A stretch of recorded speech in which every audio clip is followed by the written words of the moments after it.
acompañar. A nombre de la Universidad Nacional Autónoma de México, la Facultad de Artes y Diseño y a punto de, les agradecemos su presencia a la segunda edición de este evento que es Punto D. Y con ustedes, Germán Montalvo. Hola, buenos días. Muchas gracias. Bueno, pues Germán Montalvo es un diseñador y artista mexicano, nacido en la población de Villa Omealca, Veracruz, en 1956. Su carrera empezó a edad temprana en la Escuela de Iniciación Artística del Instituto Nacional de Bellas Artes. A los 12 o 13 años se empleó en el Departamento de Publicidad de los Laboratorios Grossman. Hizo trabajos para la Oficina de Prensa de la Presidencia durante el mandato de Luis Echeverría. A los 14 o 15 años fue invitado a colaborar en la elaboración de los libros de texto gratuitos en el área de ciencias naturales, formando parte del equipo de diseño editorial y de fotografía. En 1971 fue a estudiar diseño editorial a Milán, Italia, en la Escuela del Libro, tomando el título de asistente y la mención como mejor estudiante en 1977. A su regreso a México, consiguió emplearse en la imprenta Madero, donde trabajó durante 10 años bajo la dirección de Vicente Rojo. Su trabajo ha sido expuesto en diversos países y sus diseños han sido utilizados por diversas instituciones mexicanas y reconocidos como con diversos galardones nacionales e internacionales, entre los que destacan el Premio Coral en el Festival del Nuevo Cine Latinoamericano de La Habana, por sus diseños de cartel de las cintas fílmicas La Tarea y Mujeres Insumisas. El Premio México de Diseño por la Academia Mexicana de Diseño en 1995. El Premio al Mérito Profesional otorgado por el Consejo Mexicano de Diseñadores en el Palacio de Bellas Artes en 2006. Actualmente es profesor de la Facultad de Artes y Diseño de la UNAM y de la Universidad Iberoamericana Campus Puebla, impartiendo materias como tipografía, diseño editorial, historia del diseño y diseño de cartel. Y pues, profesor, bienvenido. A todos. Encantado de estar con ustedes y con mucho gusto, a la hora que ustedes lo consideren, iniciamos la entrevista. Entonces, si le parece bien, comenzamos con la primera pregunta. Bueno, sabemos que ha tenido una larga trayectoria y ha estado en muchas de las etapas del diseño en México. Entonces, queríamos preguntarle qué momentos de la historia del diseño gráfico en México le parecen más importantes y por qué.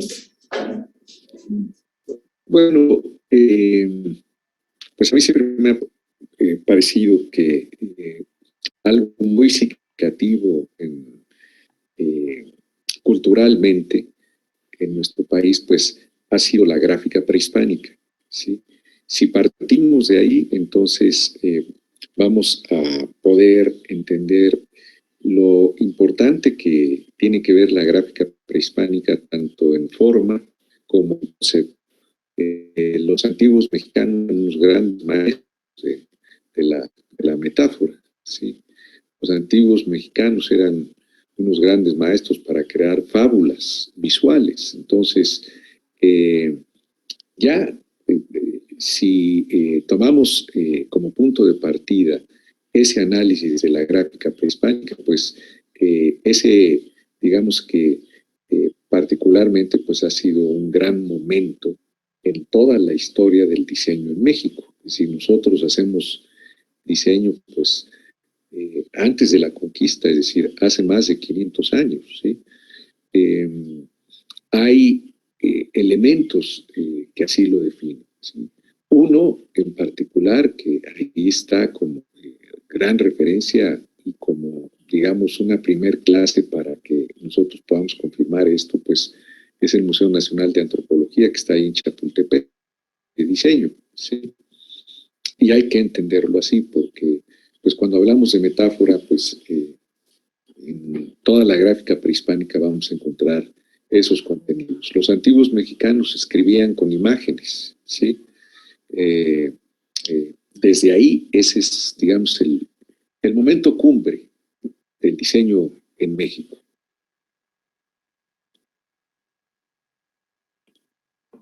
Ok, pues muchísimas gracias. Bueno, siguiendo con el tema del diseño,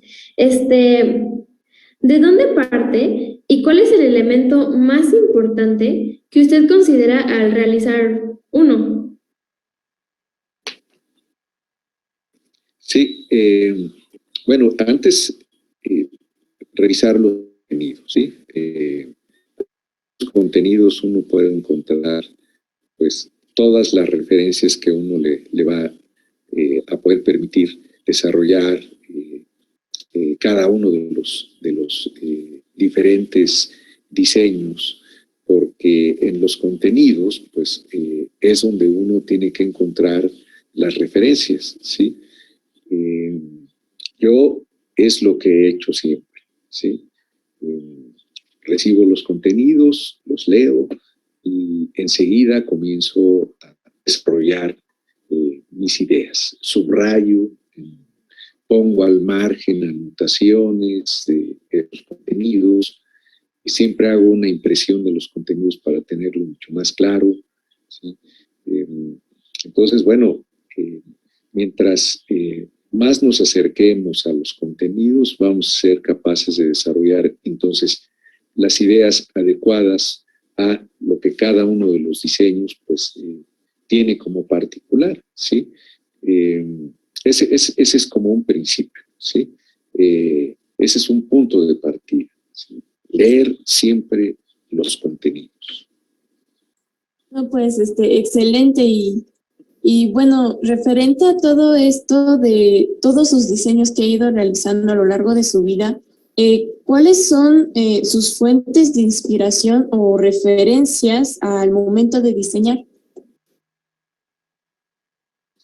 Bueno, pues miren, por ejemplo, para cuando tengo que diseñar algún cartel para alguna obra de teatro o para particularmente algunos de los carteles que hice para algunas películas, pues lo primero es que siempre por parte de la producción pues me enviaban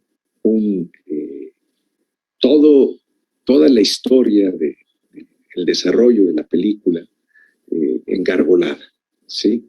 Y a cada uno de los participantes en la película pues es así como el productor y el director nos hacía llegar, ¿sí?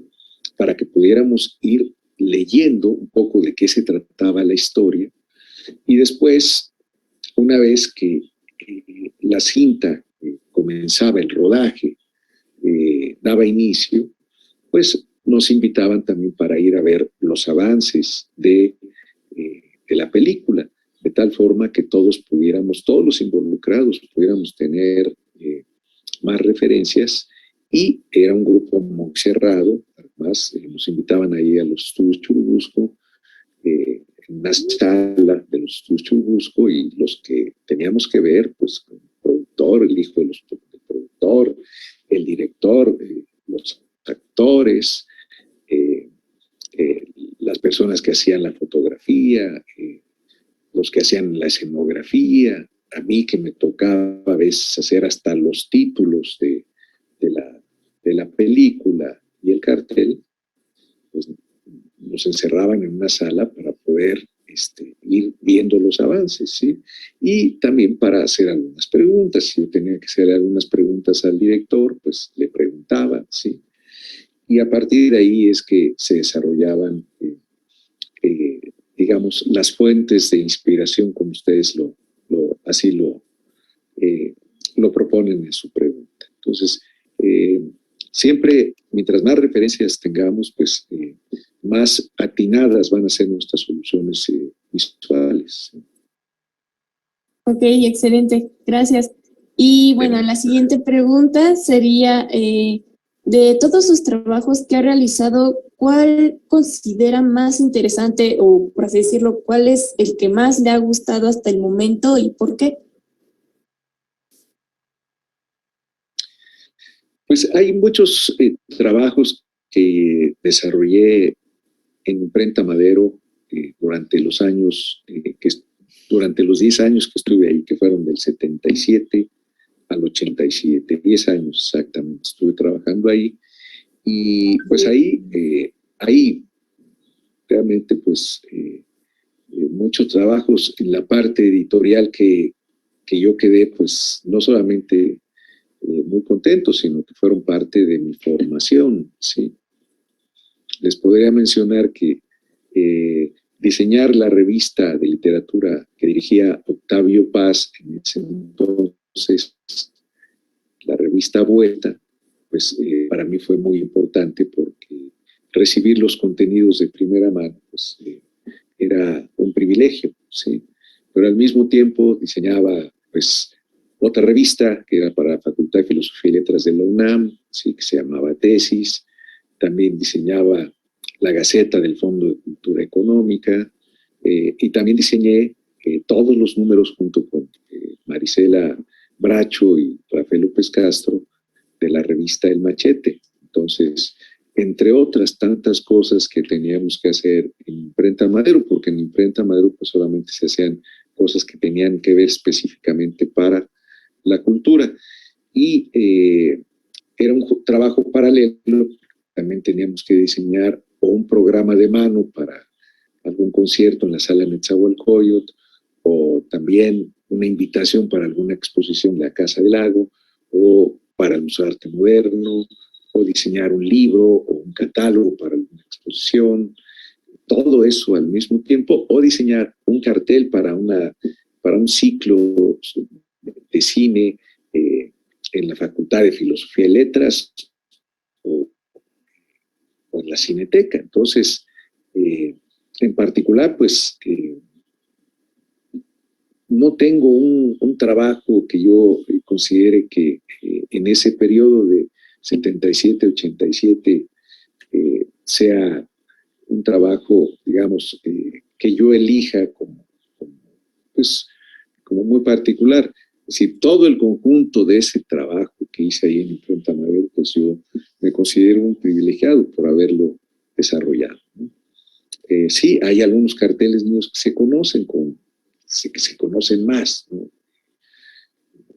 El de Mujeres Insumisas es un cartel que se conoce, pero ese yo ya lo hice post Madero, ¿sí? Igual el de la película Tarea, de Humberto Hermosillo, los dos que hice, tanto La Tarea Prohibida como La Tarea, en fin, hay una cantidad importante de carteles, pero yo siempre considero que el trabajo importante, el más importante, es el que estoy haciendo ahora mismo, ¿sí? En este momento, ese es el trabajo más importante, ¿sí? Yo tengo, digamos, una cierta, pues, filosofía cada vez que hago un trabajo, ¿sí?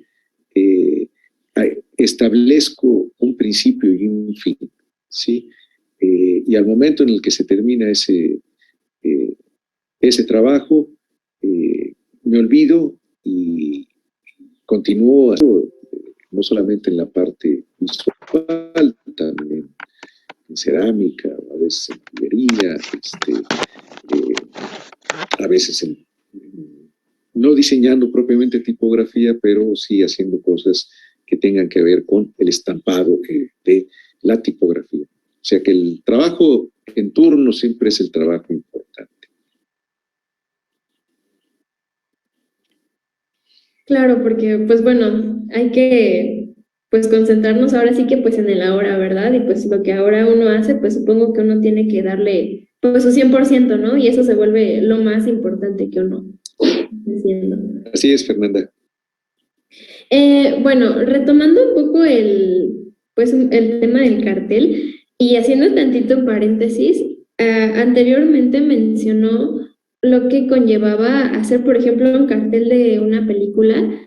Y la verdad es que, bueno, personalmente a mí me sorprendió mucho ahorita lo que acaba de decir, que ustedes también tienen que, pues en el proceso, pues también tienen que ir viendo partes de la película y estar, pues, más envueltos, ¿no? Eso a mí me pareció muy, muy, muy interesante porque, pues, uno quizás desde afuera, incluso antes, mejor de estudiar, pues, la carrera, pues cree que solo es hacer el cartel y ya, ¿verdad?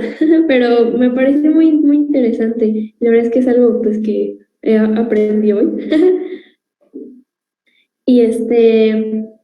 Y pues bueno, continuando con las preguntas, y con el cartel, ¿qué es lo que, para usted, qué es lo que hace especial al diseño del cartel? ¿Cómo lo describiría? Pues mira, les puedo platicar de cuando menos 2 o 3 ejemplos. No todos son míos, pero hay imágenes que definen toda una película, ¿sí? Hay imágenes que pueden definir toda la narrativa, toda la historia de la película, ¿sí? Hay un cartel para la película de Bernardo Bertolucci que se llama Novecento. Es una película que se estrenó en Italia, no recuerdo si fue en 76 o en 77. Y el cartel de la película es al mismo tiempo la primer escena de la película, ¿sí? Es un cuadro un cuadro muy horizontal, muy grande. Debe medir como, pues no sé, unos 5 o 6 metros de largo, por unos 2,50 de alto, ¿verdad? Es un cuadro que se llama Cuarto Estado, ¿sí? En italiano se llama Cuarto Stato, y es de un pintor que se llama Peluzza da Volpedo, ¿sí? Y Bertolucci lo utilizó como la imagen que iba a representar su cartel, ¿sí?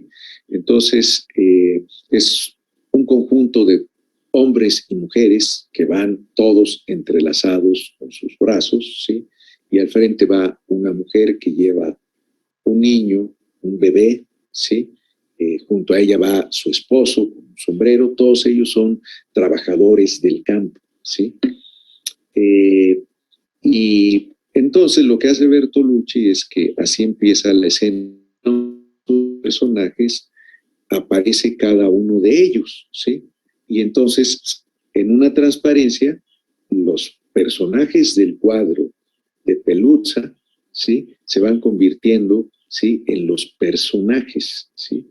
Esa es, digamos, una referencia, ¿sí? Como un cuadro que se pintó muchos años antes le sirve a él como referencia para iniciar la película, y al mismo tiempo, pues es el cartel de la película. Ustedes después lo pueden buscar, buscan Bernardo Bertolucci, la película se llama Novecento, así se escribe, se pronuncia Novecento.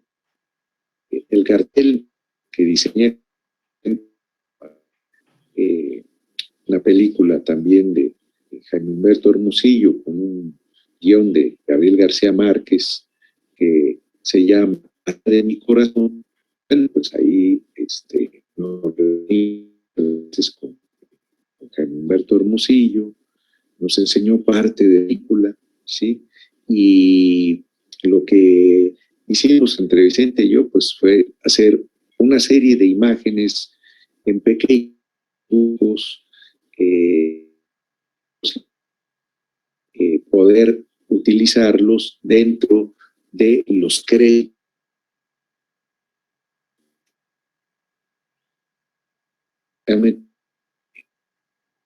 Porque pues, pueden buscar el cartel también, María Mi Corazón. Es una historia muy bella en la que participan María Rojo, Héctor Bonilla. Toda la historia es muy interesante. Y eso fue, digamos, una plática muy cercana con el director, paz descanse, Jaime Humberto Hermosillo. Y en el caso de la película La Tarea, pues ahí fue una cosa muy, muy rápida, ¿sí? Porque asistiera a los estudios Churubusco, fui, me platicaron de qué se trataba la película, y me encerraron en una sala de los estudios Churubusco, vi la película, me me dijeron, está un cartel para el viernes que ya está impreso con el pressbook, la película se va al Festival de Berlín. Entonces, yo me centré mucho en un aspecto, que la película se filmó con una cámara que no se mueve, ¿sí? Jaime Humberto la puso en la superficie, en el piso, la cámara, nunca se movió la cámara y de ahí acontecía todo, ¿sí? La cámara estaba filmando todo, ¿sí? Entonces, hay una escena en la que María se sienta y el zapato color rojo se está moviendo, ¿sí? Se está moviendo todo el tiempo, se está moviendo todo el tiempo. Entonces, eso a mí me gustó mucho porque tiene un sentido pues muy seductor dentro de la película y al mismo tiempo, como la película se llama La Tarea, lo que hice ahí fue una solución antropomorfa, ¿verdad? Y en la letra coloqué el zapato rojo, les gustó mucho y se imprimió. El cartel estuvo a tiempo para que ellos se fueran. El pressbook es un tríptico en el que va la descripción de la película y que se reparte ahí en los diferentes festivales del cine. Entonces, así es como en esos tres casos yo les puedo contar cómo se hace. A veces no hay tiempo, a veces hay un cartel, a veces haces el cartel y piensas que algo está pasando porque no te llaman y te llaman a los 2 meses para reunión, para revisar la propuesta que nos gustó, etcétera. Esa es un poco la dinámica, ¿sí?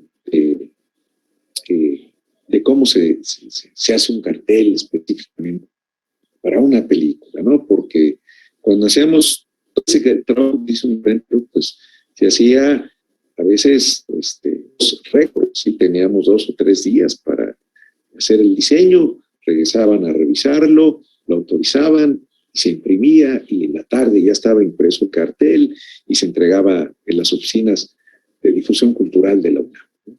Esa es parte de la dinámica. Ok, pues bueno, ahorita ya que nos contó, pues incluso hasta cómo se llega a inspirar para crear un cartel, ahora pues distintos diseños, ¿usted nunca ha tenido algún momento difícil, digamos, de bloqueo durante su carrera profesional, perdón? Si es así, ¿cómo lo ha superado? Claro, cuando no sabe, pues cómo resolver algún tipo de diseño o que simplemente no se le ocurre. ¿Alguna vez le pasó al inicio de su carrera o incluso ahora? Bueno, en realidad ahí nosotros siempre estamos entrando en un shock, ¿sí? Eso es como una especie del síndrome de no saber hacia dónde caminar, ¿sí? Y ese síndrome de no saber hacia dónde caminar es porque si no tenemos los argumentos para poder ir viendo en qué dirección vamos a ir caminando, en qué dirección en términos pues, conceptuales y visuales, pues sí puede llegar a pasar eso, ¿sí? Pero si ya tienes los elementos, el material que vas a estudiar, pues ese síndrome de no saber en qué dirección vas a caminar, pues la verdad lo puedes trascender muy rápidamente, ¿sí? Mientras no tengas los elementos, las referencias, pues vas a entrar pues como en ese pánico, ¿sí? De qué hacer, ¿sí? Esa es una parte. Y la otra es, digamos que tiene que ver con la autocrítica, ¿sí? uno se exige demasiado para poder desarrollar una imagen, ¿sí? De tal forma que la imagen que uno está proponiendo pues entre en el plano de lo que visual y conceptualmente puede ser atractivo. Y ahí es donde sí te puedes tardar hasta semanas, ¿sí? Mientras tengas ese plazo, bueno, pues todo puede resultar interesante, ¿sí? Porque lo vas procesando, ¿sí? Desde el primer momento en el que tienes la primer referencia, la vas transformando en imágenes, ¿sí? Si no tienes ninguna referencia, entonces resulta muy complicado. Pero si tienes ya una primera referencia, porque leíste mucho. Es decir, yo diseño, ahora a partir de enero comencé a diseñar las portadas de la editorial Era, y bueno, pues me mandan los libros para que los lea, ¿sí? Formados ya, no impresos, formados, y hay libros que son muy grandes, entonces pues todas las noches tengo que leer los libros para poder hacer las portadas, ¿sí? Y entonces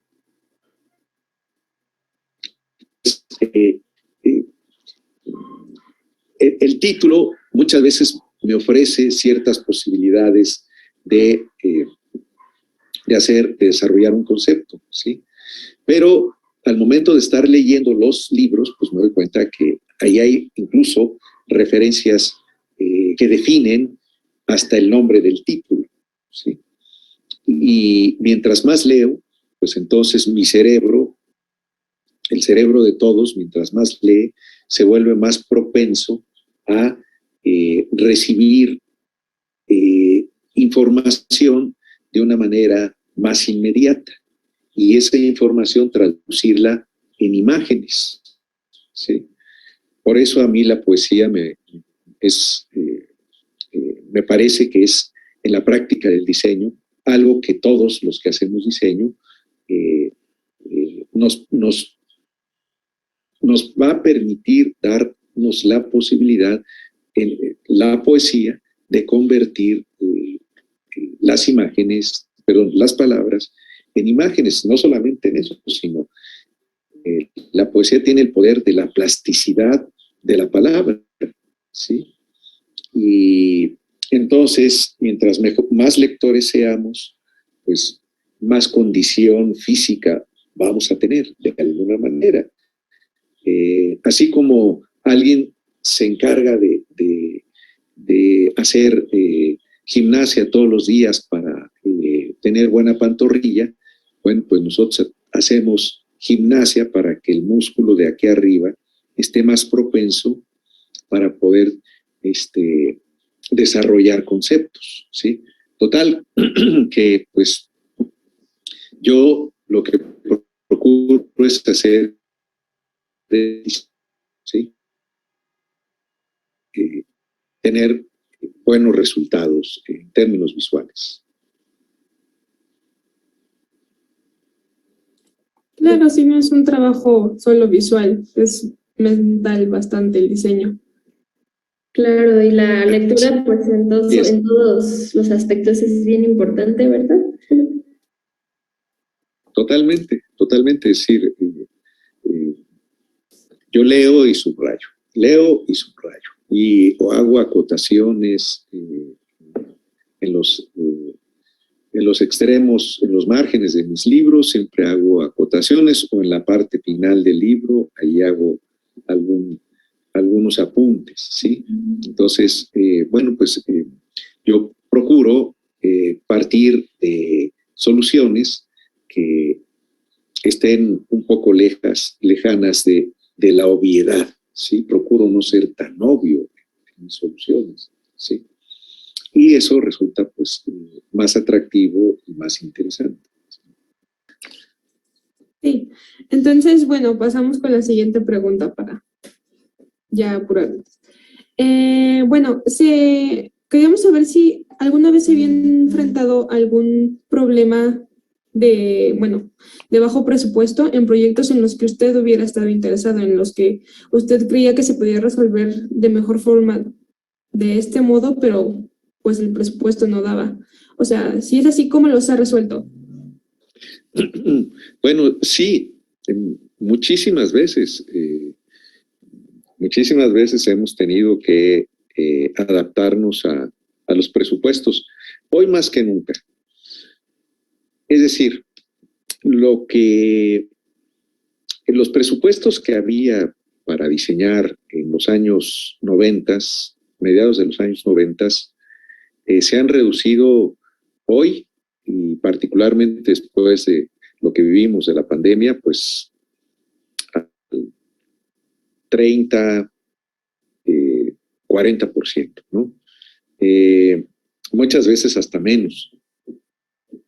Entonces, como hay un interés siempre por apoyar este tipo de proyectos, pues buscamos la forma de adaptarnos y que no tengamos ese problema, ¿sí? Pero hoy más que nunca sí es. Entonces, pues sí hay ese gran problema, porque pues tenemos que adaptarnos a esas condiciones que hay en términos de presupuesto. Y como el trabajo que siempre hemos desarrollado pues ha tenido que ver con la cultura, pues la cultura no necesariamente tiene muy buenos proyectos, ¿sí? Entonces, eso es algo que pues todo el tiempo ha pasado, ¿sí? Hay que irse adaptando a los presupuestos que hay, ¿sí? Hoy más que nunca, ¿sí? Y se han disminuido hasta en un 30% menos de lo que en los años 90 se podía considerar que estaban en un presupuesto, digamos, adecuado, ¿sí? Pero, pues, esta, digamos que es parte de la nobleza del diseño, ¿sí? Este es un trabajo que no hay que considerarlo como tal, como un trabajo, ¿sí? En el momento en el que uno hace las cosas por pues un interés económico, pues desaparece también la intención de poder hacer las cosas pues desde una perspectiva que incluye pues todo ese entusiasmo, porque uno forme parte del mismo proyecto, ¿sí? En realidad el diseño siempre va a formar parte del proyecto, bien pagado o mal pagado, ¿sí? Pero lo que sí es cierto es que el capitalismo, es decir, en donde hay presupuesto para que se puedan desarrollar ideas, tampoco hay libertad, ¿sí? No hay libertad porque como el capitalismo obedece a ciertas normas, qué color aplicar, qué tipografía utilizar, entonces el diseñador no tiene la libertad para hacer su trabajo, ¿sí? Lo cual determina que sea el propio capitalismo el que ha hecho que haya un mal diseño, ¿sí? Porque como el capitalismo es el que dicta, porque es el que paga, pues entonces, por eso ustedes ven en todos los anuncios que ustedes puedan ver en la ciudad, pues las soluciones en diseño gráfico son muy malas, ¿sí? Y a eso ha contribuido el capitalismo de una manera irónica, ¿sí?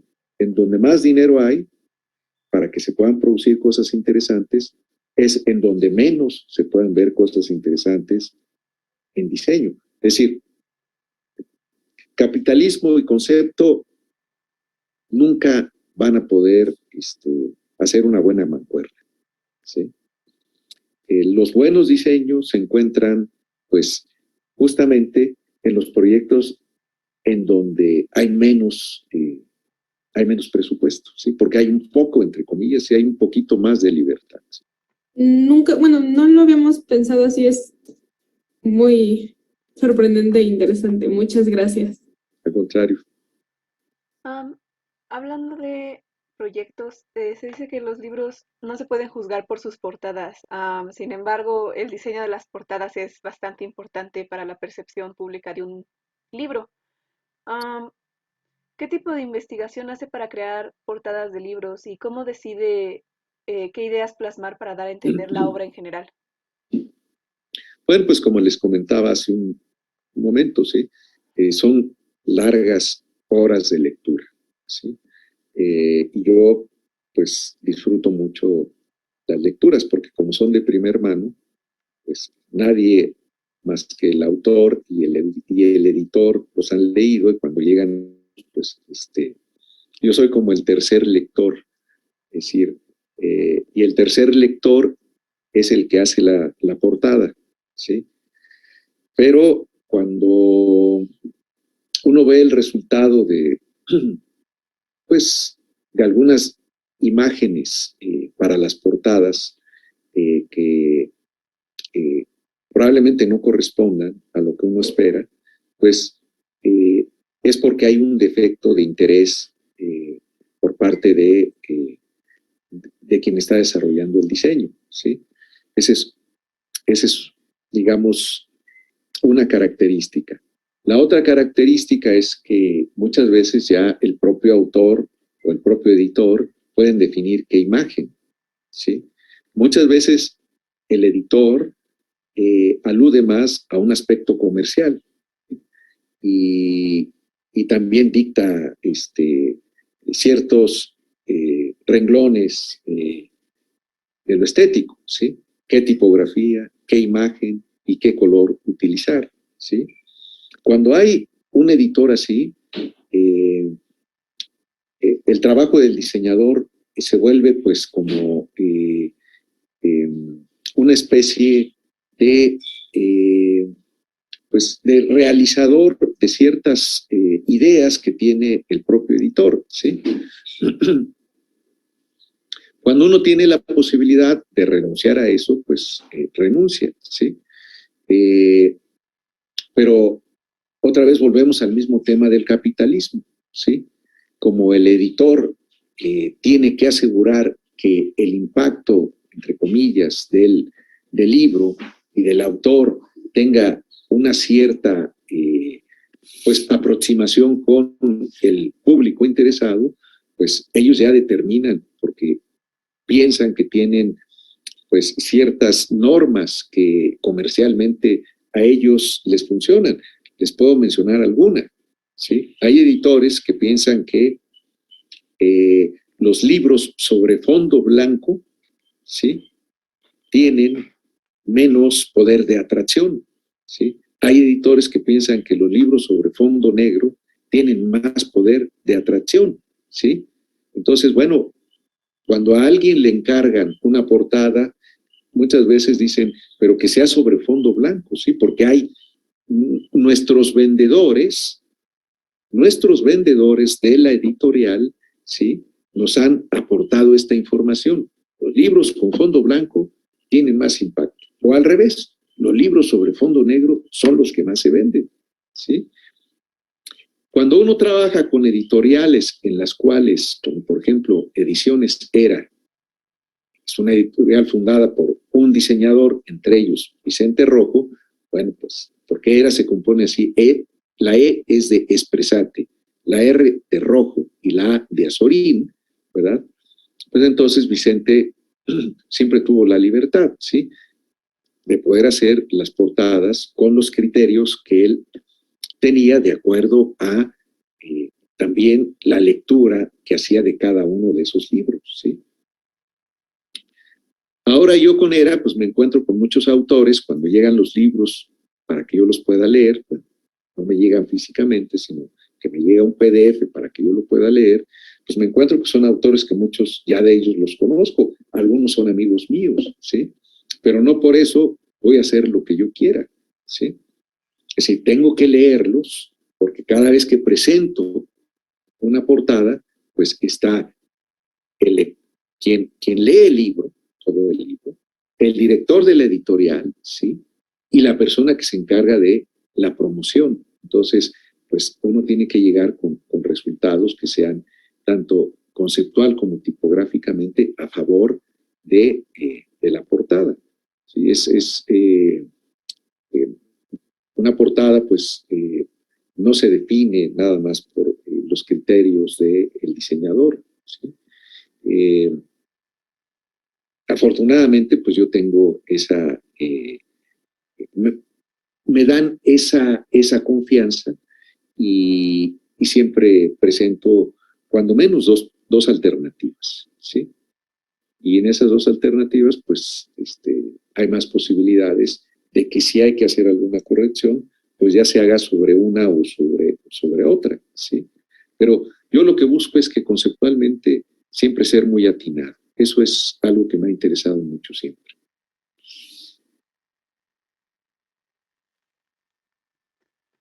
Muchas gracias. No había considerado, por ejemplo, estos del director del editor es bastante interesante escuchar el arduo Sí, proceso. sí, porque son los vendedores, los que van, los que se encargan de llevar y recoger los libros de las librerías, los que dicen, cada vez que hay reuniones, pues son los que dicen, pues es que las portadas con tales colores son las que se venden más, ¿sí? Cuando esa información uno la tiene, bueno, pues también uno la considera, ¿sí? Pero yo siempre sigo pensando que son las ideas inteligentes las que hacen que la portada de un libro sea atractiva para los ojos del lector. Y también, digo, Pedro Páramo, pues es el libro de literatura mexicana que más se vende. Entonces, Pedro Páramo puede usar la portada que sea, ¿sí? Porque es Juan Rulfo y Pedro Páramo. Y bueno, pues son autores y con esos títulos, pues que se van a vender. El laberinto de la soledad es un libro que lo piden en la prepa, entonces se puede vender con la portada que sea. ¿Sí? Porque es Octavio Paz, ¿sí? Claro. 100 años de la soledad, pues se puede vender con la portada que sea, porque ahí dice 100 años de soledad, Gabriel García Márquez, entonces, pues puede ser hasta gráfico, ¿verdad?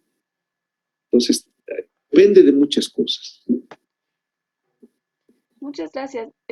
Sus carteles tienen un estilo visual muy característico. ¿Cómo desarrolló su estilo y cuáles serían las razones prácticas o estéticas para diseñar de la manera en la que usted lo hace? No, bueno, de entrada yo recomiendo, Itzel, que no diseñen como yo, ¿sí? Yo siempre digo, no diseñen ni como yo ni como nadie, diseñen como ustedes. Y también recomiendo que ustedes sean sus diseñadores favoritos. Yo soy mi diseñador favorito, ¿sí? O sea, no, yo soy mi diseñador favorito. Me gusta el trabajo de muchos otros diseñadores, pero yo soy mi diseñador favorito. Y pues mis imágenes, digamos, hay dos periodos. Todo lo que hice en Imprenta Madero está hecho con las características de ese momento, que era trabajar muchas cosas en alto contraste y con imágenes fotográficas.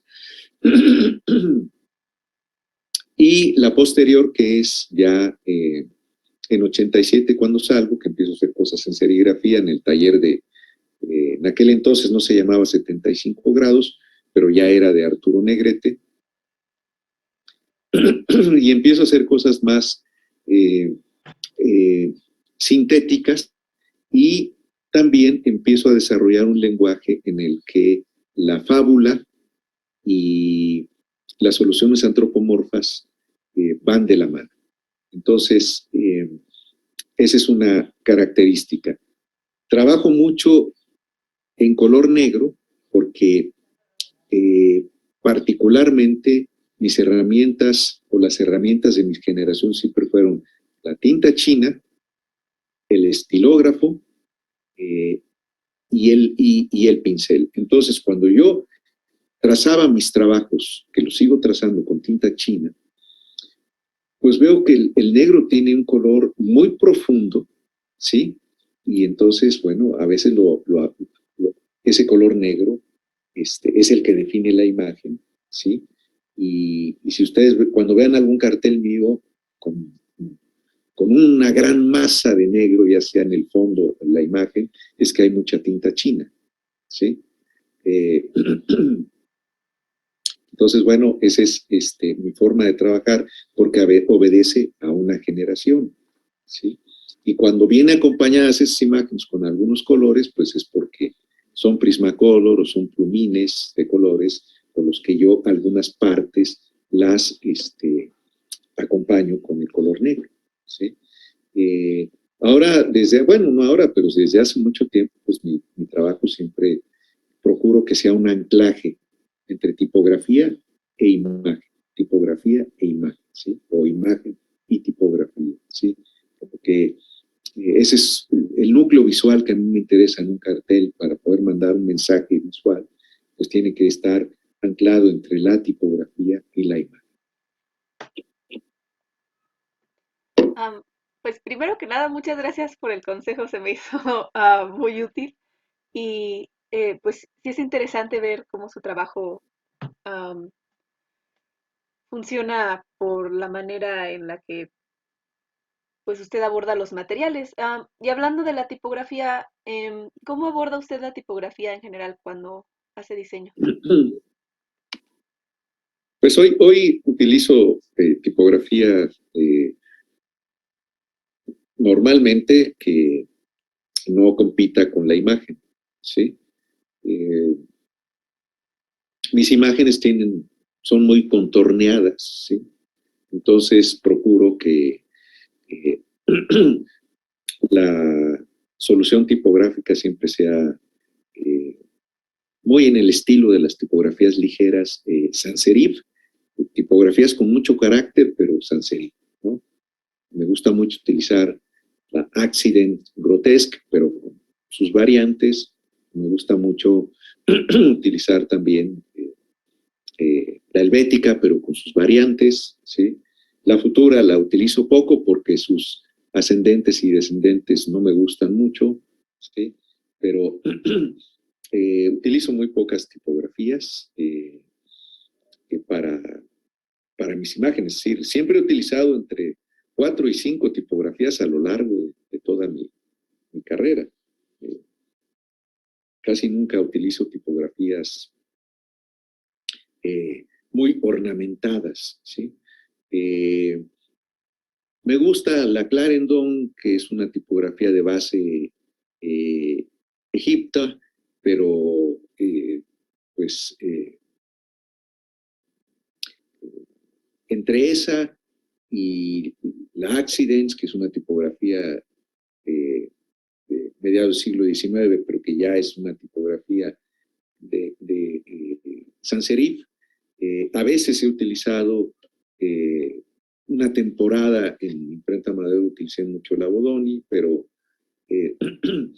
siempre son entre 3 o 4 tipografías las que uso y cada vez utilizo mi catálogo se va reduciendo como más, como menos, ¿sí? Las tipografías de base egipcia, pues me gusta mucho la Clarendon, cuando es necesario la utilizo.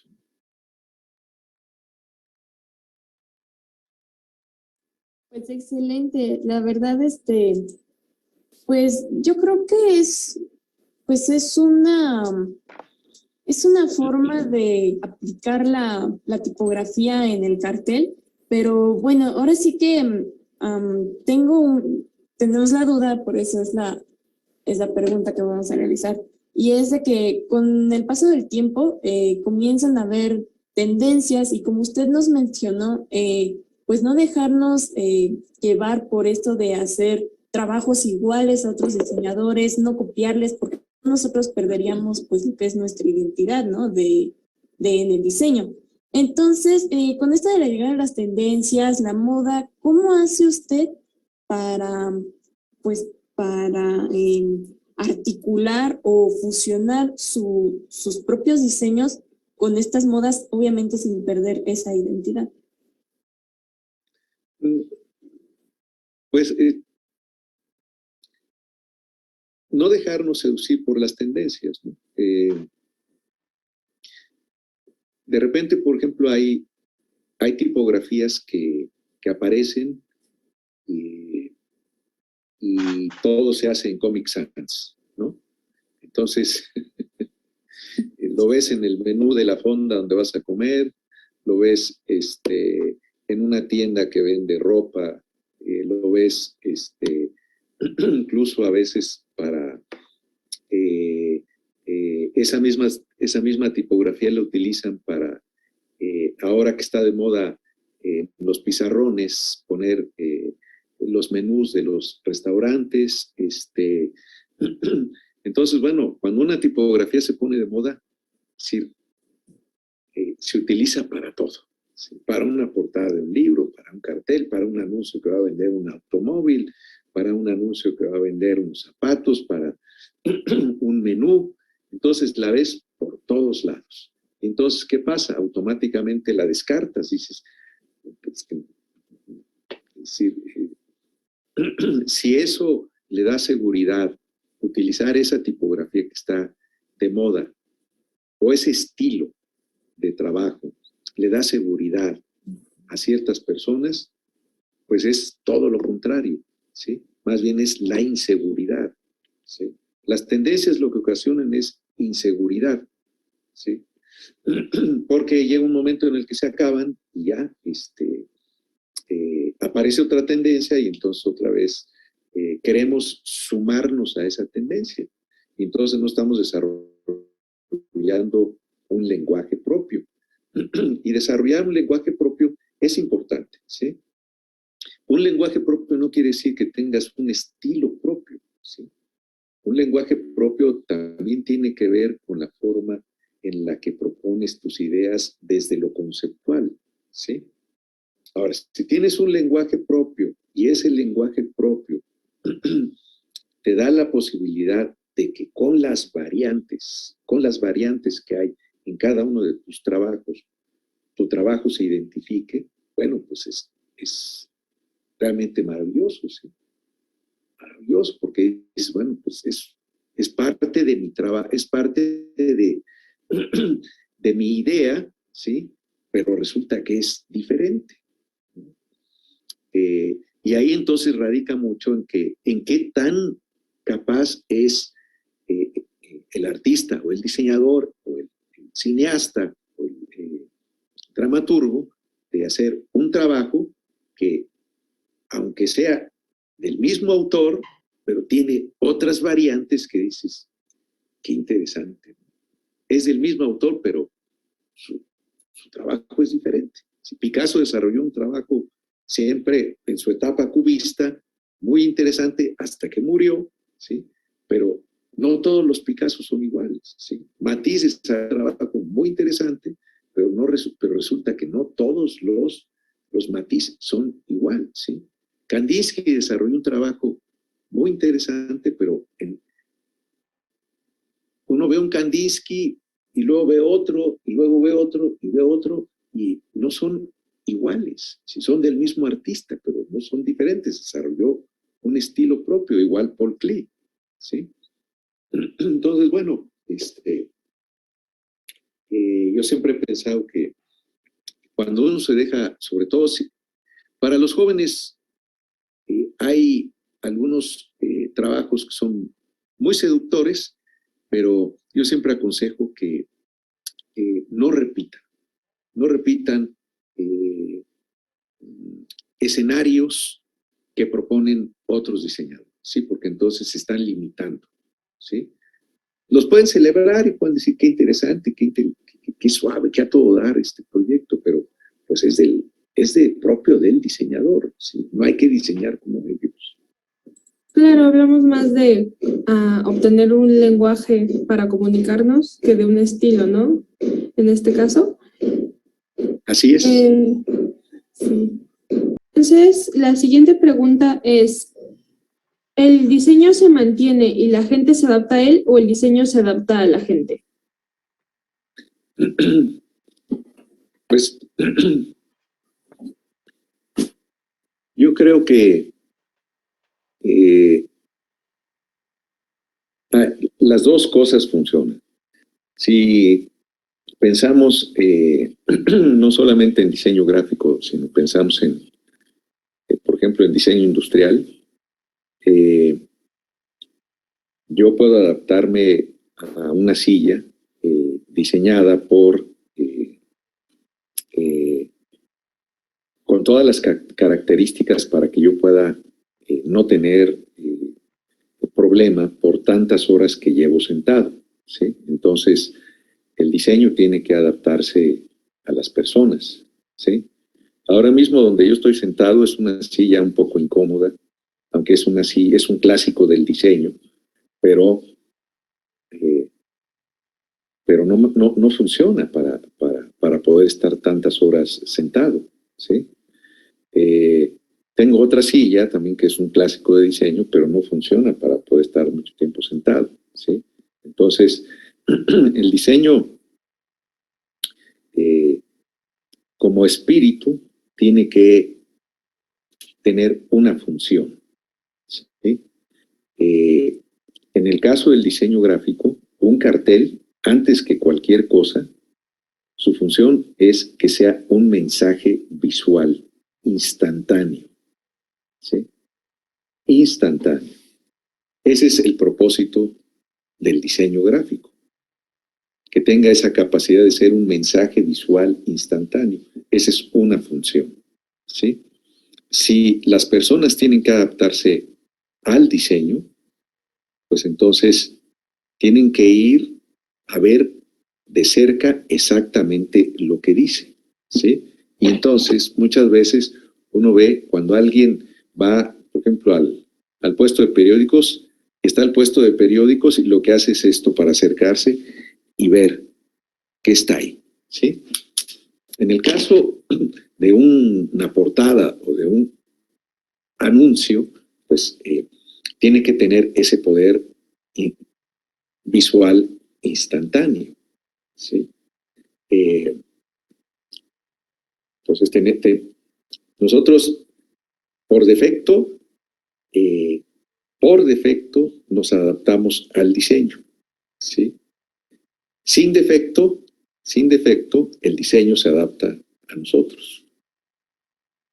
¿Sí? Entonces, busquemos la forma de adaptarnos, de dar soluciones para que no tengan que adaptarse, no tengan que utilizar pues una prótesis. Los lentes son una prótesis.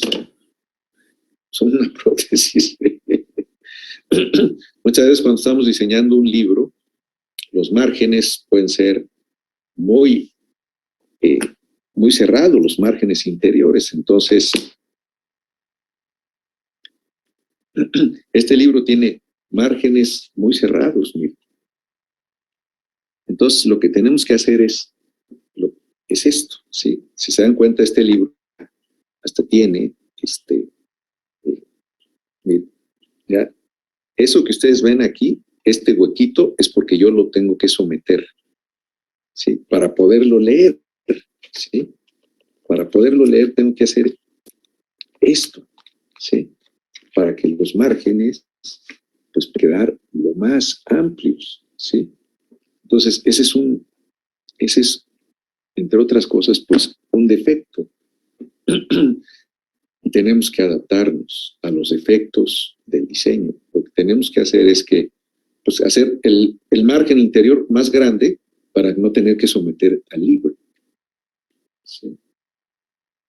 Entonces, todas estas cuestiones que tienen que ver con la ergonomía del diseño, pues parecería que nada más se aplican en el diseño industrial, no. También se aplican en el diseño gráfico. Ese es un error de ergonomía que hay a la hora de no entender que ese margen tiene que ser un poco más amplio. No puede ser más amplio que el exterior, porque el exterior sirve para que uno no toque la tipografía, no la manche, ¿sí? Pero tampoco puede ser tan reducido, porque si no, entonces, en un diccionario, imagínense con esos márgenes, en un diccionario de 400 páginas, pues, ¡pum!, tronamos el libro, ¿sí? Y entonces, si el libro no está cosido, pues las hojas quedan sueltas. Entonces, bueno, el diseño nos adaptamos nos tenemos que adaptar a veces al mal diseño, ¿sí? La idea es que nosotros pensemos que el diseño cumple una función para que quien va a sentarse en esa silla esté cómodo, o quien va a ver ese anuncio lo vea de inmediato y cumpla con su función de mensaje visual. Muy cierto, entonces nosotros aspiramos a diseñar adaptar nuestros diseños para la gente. Hay un libro muy importante que les recomiendo de Jorge Frascara, no sé si lo han leído. Bueno, No. ese es un clásico, se llama Diseño para la Gente. Lo anotamos, muchas gracias. Voy a conectar, ya se está acabando la pila. Ese libro es básico y lo pueden bajar, está en PDF. Frascara es muy crítico de la estética del diseño. Es decir, porque es verdad que a veces a los diseñadores nos interesa más la estética que la función, ¿sí? Tenemos que estar siempre como en la frontera, ¿sí? En la frontera entre lo estético y lo funcional, ¿sí? Sí, totalmente. La verdad es que no lo había pensado, ahora sí. Esta plática realmente está resultando bastante, pues, fructífera, muy... Qué bueno. Sí, la verdad, sí. Entonces, y bueno, volviendo a las preguntas, ¿hubo momentos en los que usted no se sintió lo suficiente bueno para un proyecto y quiso dejarlo ir? Y en estos casos, ¿qué se hace? Porque, pues bueno, hay veces que, pues claro, uno tiene que aceptar sus límites, ¿verdad? Pero en otras circunstancias, pues sí lo eres, si eres bueno y realmente lo que te está frenando solo es el miedo. En estos casos, ¿cómo se resuelve? No, bueno, hay que ser muy, muy claros con la capacidad que uno tiene, ¿no? Yo no podría hacer, por ejemplo, diseño para imágenes, por ejemplo, didácticas, ¿sí? Para eso hay especialistas, ¿sí? Que pueden narrar un ejercicio, ¿no? Por ejemplo, en los libros de la Secretaría de Educación Pública, pues yo me doy cuenta que hay ilustradores, diseñadores que son muy buenos para poder construir narraciones, ¿sí? Yo en ese aspecto no podría, ¿no? Y aunque me lo pidieran, pues no se lo están pidiendo a la persona indicada, ¿no? Perdón, a lo mejor me dirán, pero es que hemos visto tu trabajo, sí, pero pues yo he hecho algunos libros para niños con mis ilustraciones. Yo trabajé en los libros de texto gratuito en 1974 a 76. Sé lo que significa eso, poder ilustrar un ejercicio para que los niños lo puedan hacer, no es nada fácil, ¿no? Entonces, de entrada, pues hay cosas que uno no puede hacer, ¿no? Si me piden hacer fotografía de obra para un catálogo, yo les diría, no puedo, tienen que contratar a un fotógrafo para que eso lo haga, ¿no? Si yo puedo diseñar el libro, pero no puedo porque no tengo el equipo y además, pues, ni tampoco la experiencia para poder fotografiar obra, ¿sí? Pero sí he hecho libros de fotografía de exteriores. Entonces, yo creo que la fotografía de exteriores y los trabajos que yo he hecho de fotografía, particularmente de arquitectura, acabo de hacer un libro con fotografía mía para el jardín de Edward James, que está en Gilitla. Entonces, tengo esa educación para poderlo puedo hacer, tengo esa práctica, tengo ese conocimiento, pero hay cosas que no puedo hacer. Es decir, sí, pero sí sé quién las hace y quién la hace con tal precisión, ¿sí? Y son muy profesionales. Entonces, hay aspectos que los diseñadores no podemos cubrir y es mejor considerar y recomendar a quien lo puede hacer.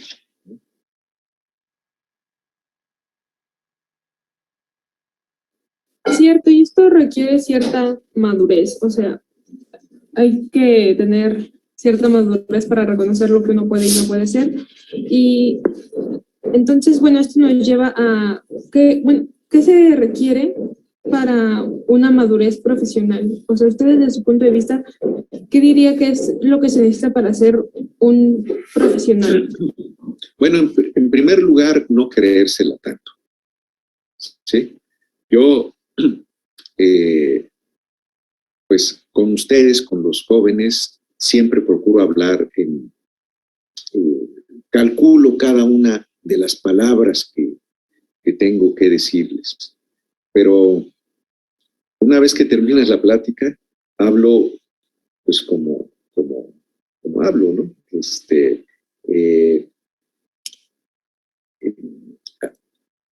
Al momento en el que yo estoy dando una clase o preparando un trabajo o teniendo una reunión, pues procuro ser lo más serio que sea posible, ¿sí? La disciplina es muy importante, el compromiso es muy importante, la seriedad para hacer las cosas es muy, muy importante, ¿sí?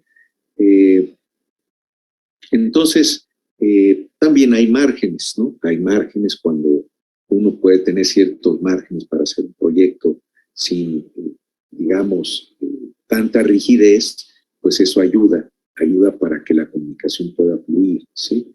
Pero yo siempre recomiendo que sean muy puntuales en sus cosas, ¿sí? Eso es un factor importante, ¿sí? Y que entiendan que el diseño obedece a un entrenamiento, ¿sí? Y que entendamos que quienes nos están dando ese entrenamiento, que son nuestros profesores, ¿verdad?, están entrenándonos para una vida profesional, ejercer una vida profesional. Entonces, hay que ser muy serios con el compromiso de hacer diseño, ¿sí? Desde el primer momento que ustedes decidieron estudiar diseño, pues es más fácil estudiar leyes, es más fácil estudiar medicina, ¿sí?, que estudiar diseño. Diseño es muy complicado, ¿sí?, porque obedece a muchos sentidos, ¿sí? Obedece a un factor de comunicación muy complicado, ¿sí? Obedece también a trabajar mucho con gente. Y así como los médicos trabajan con personas, también los diseñadores trabajamos con personas, ¿sí? Pero hacer diseño es muy, muy complicado, por lo tanto, hay que tomárselo muy en serio, ¿sí? Pero muy, muy en serio, para poder desarrollar una práctica profesional, pues con las posibilidades que en términos de remuneración nos pueden también dar la posibilidad de vivir con cierta tranquilidad, ¿no? Es decir, a un médico siempre le van a pagar más que a un diseñador, ¿sí? Pero eso no quiere decir que el médico sea un mejor profesional que el diseñador, ¿sí? Yo cuando voy a ver a los médicos digo, no, pues sí hacen su trabajo, pero no quiere decir que mi trabajo como diseñador no esté hecho con la seriedad con la que yo lo hago, ¿sí? Les voy a poner un ejemplo. Hace muy poco fui a ver un médico y no tenía una pesa, ¿sí? Cuando yo le pregunté, ¿me puede pesar? Me dijo, se descompuso mi pesa.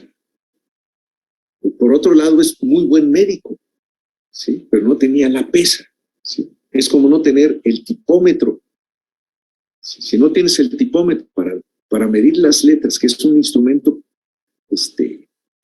específico, bueno, ahí algo pasa, ¿no? Pueden tener todas las reglas que quieran, pero si no tienen el tipómetro para medir la tipografía, para saber lo que significa un punto tipográfico, para saber la unidad tipográfica, pues entonces algo pasa. ¿Sí? Si vas a un médico y no tiene la pesa, y para mí mi peso hoy por hoy, desde hace año y 8 meses, es importantísimo. ¿Sí? Entonces, si eres un médico y lo haces con seriedad, mis respetos. Pero si eres un médico que solamente le interesa la parte económica, pues entonces ya no eres un buen médico.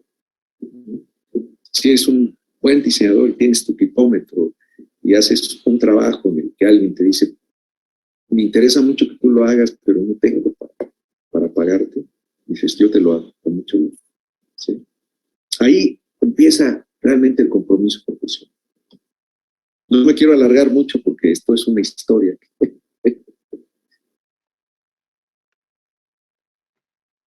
Fue muy interesante escuchar su perspectiva y siguiendo con el tema, ¿cuál creería usted que, bueno, la opinión popular sobre el diseño es que pues no se ve como algo valioso desde un aspecto social?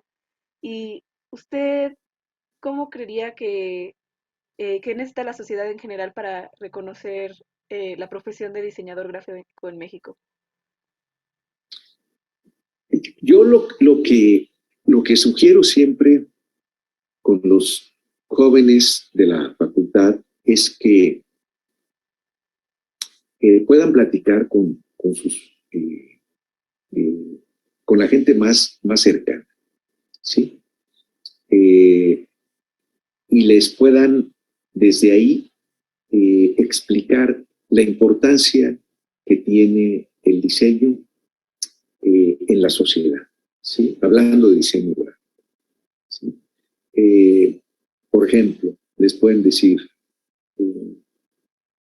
si un periódico está bien diseñado, puede crear un hábito de lectura en las personas, porque lo van a ir a comprar, si no diario, cada 8 días. ¿Sí?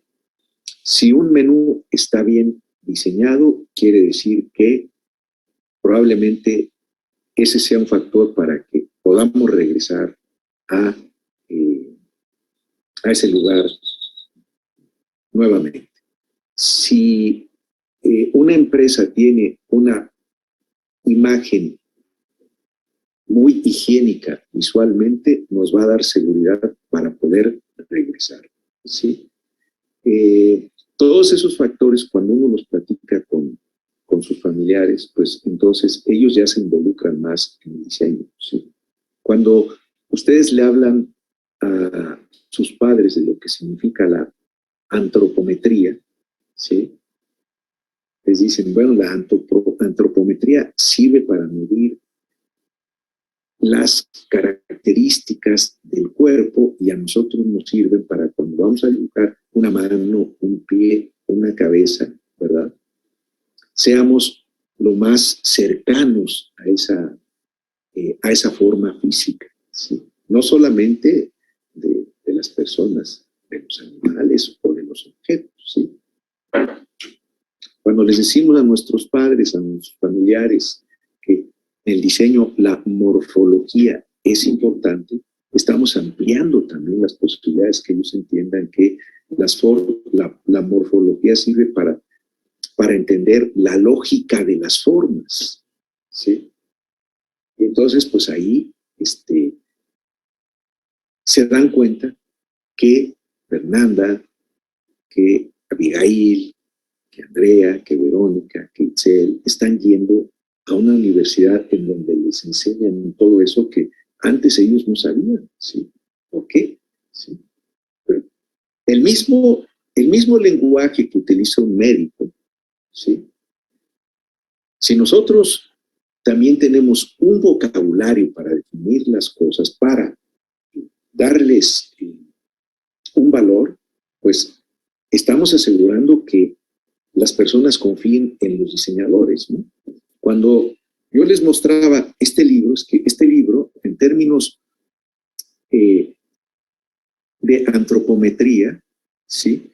Tiene grandes efectos, ¿sí? Porque resulta que esto que es el lomo, pues esconde la tipografía y no hace que tengamos una lectura con una higiene, ¿sí? Hay la misma interlínea, la misma separación de las letras en una línea, ¿sí? Todos esos valores, pues cuando uno los comenta con las personas, pues hacen que el diseño tenga sentido, ¿sí?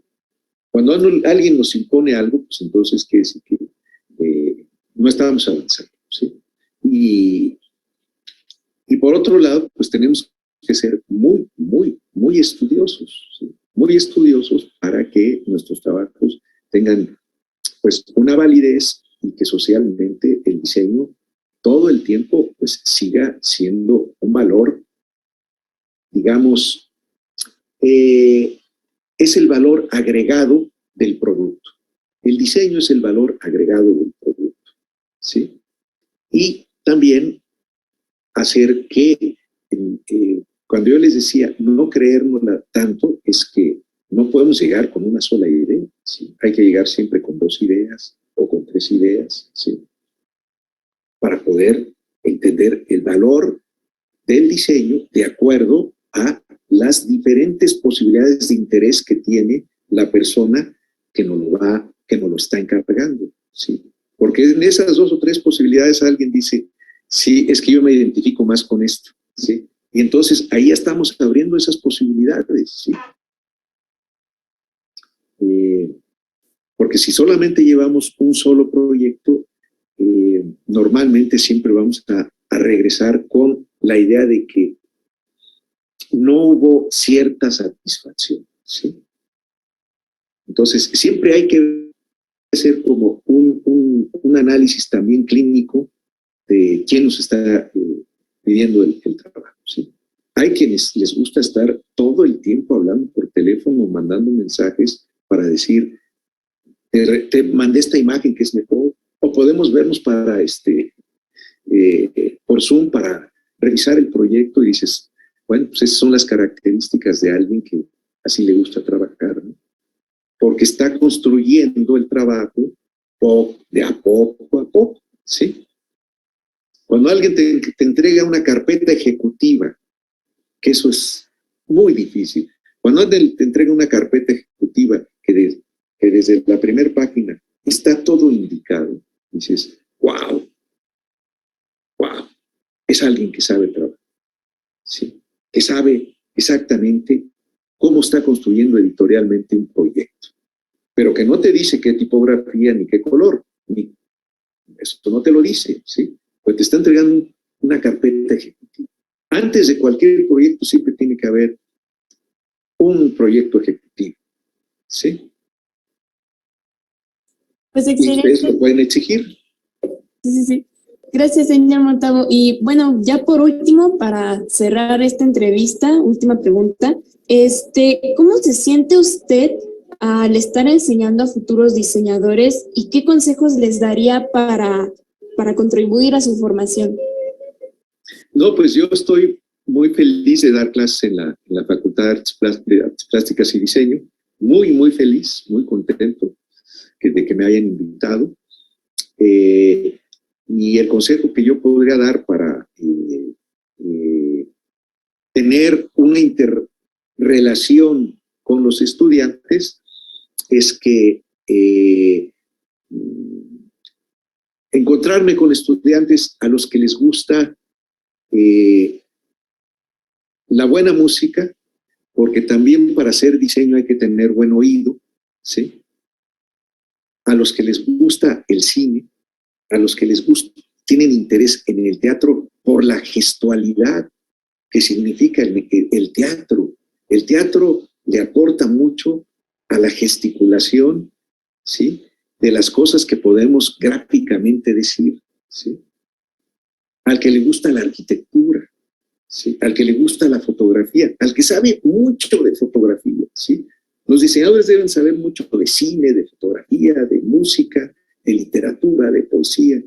Ya a esta edad tener ustedes a sus escritores y sus poetas favoritos, ¿sí?, a sus cineastas favoritos, ¿sí? Eso es lo que yo recomiendo, para que entonces cuando estén con un profesor pueda haber un diálogo mucho más interesante. Ningún profesor les va a llegar a decir, hay que diseñar bajo estas características, si ese profesor o ese estudiante no tiene intereses en lo otro. Si tienes intereses en la poesía, en la música, en la literatura, en los ensayos que aparecen en los diferentes periódicos, si te interesa comprar un periódico porque los fines de semana trae un suplemento cultural que a ti te interesa, ¿sí?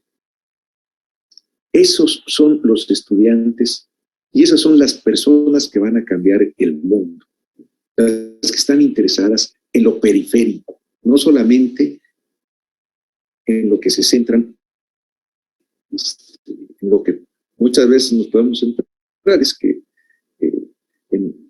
no me interesa que hay que dibujar muy bien, pero me interesa que el que está dibujando también tenga amueblada su cabeza con otras cosas. Sepan utilizar todos los programas, pero que también tengan su cabeza amueblada con otras cosas, ¿sí? Cero reggaetón. Bueno, pues señor Montalvo, en verdad, muchísimas gracias por esta entrevista. Realmente, pues creo que nos resultó bastante enriquecedora. Bueno, personalmente aprendí muchísimo. Muchísimas gracias, de verdad. Y pues esperemos que pues a las próximas personas que los vean les resulte igual de interesante. Muchísimas gracias por su tiempo también. Al contrario, muchas gracias. Siempre será un gusto platicar con los estudiantes de la UNAM. Pues muchísimas gracias, de verdad. Gracias. Les mando un abrazo, cuídense mucho. Hasta luego. Buen fin de semana. Gracias. Pues muchísimas gracias por acompañarnos a la entrevista del día de hoy. Esperamos que se haya sido de su agrado y que hayan aprendido muchísimo. No nos vamos sin antes agradecer a Germán Montalvo por haber estado aquí, a la Universidad Nacional Autónoma de México, a la Facultad de Artes y Diseño y a Punto D. También agradecemos a la directora general del evento, Gloria Marta Hernández García, y a nuestra coordinadora, Alondra González. Gracias.